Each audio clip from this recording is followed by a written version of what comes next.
ફરીથી કહું, સત્યાનાશ પ્રાથમિક શિક્ષણનો વાળે, માધ્યમિકનો, ઉચ્ચતર માધ્યમિકનો અને મેડિકલ શિક્ષણનો સત્યાનાશ પડી ગયો. પણ સાહેબ અત્યાર સુધી બરાબર હતું, પણ મેડિકલ શિક્ષણનો સત્યાનાશ થશે તો આવનારી પેઢીની હાલત શું થશે સાહેબ? દીક્ષિતભાઈ 2003-04માં સુરતની અંદર ફાઇનલ યર એમબીબીએસ કે એના ઉપરથી પીજી કરાય, બરાબર, એમડી થાય. એક માર્કની અંદર તમને ગમતી બ્રાન્ચમાં એડમિશન ના મળે.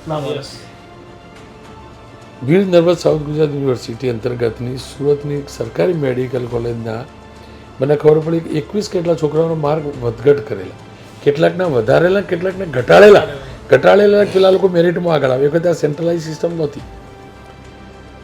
અમને ખબર પડી, અમે સમાચાર ચલા 2003માં તપાસ કમિટીનો રિપોર્ટ બી મારી જોડે આવ્યો. એમાં 21નો નંબર સાથે આવી ગયા.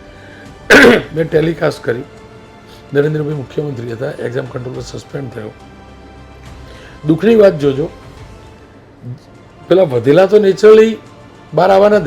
મેં આખા નંબર સાથે બતાવ્યા કે આ નંબરના 82 માર્ક હતા, એ ઘટાડીને 42 કરી દેવામાં આવ્યા. એ જે ઘટાડેલા 8-10 હતા ને એ સામે નહીં આવ્યા. હા, કેમ કે જે માસ્ટર સીટ હોય એ બધે સિલેક્ટેડ હોય. ભાઈ એમડી ન્યુરોલોજિસ્ટ તો 10 સીટ હોય, આ 2 એમડી રેડિયોલોજિસ્ટ તો 4. એટલે પણ જેના એટલે ઘટાડ્યા પેલા લોકોને મોકો મળે. પેલાનો મોકો મળે. હવે જેના 8-10 ના ઘટેલા હતા એ લોકો સામે નહીં આવ્યા. અને એ વખતથી આ ચાલતું આવે. પણ આ હદ સુધી આખી આન્સર બુક બદલી દેવાની, આ તો રેકેટ છે. આ તો કાયદેસર રેકેટ છે ને.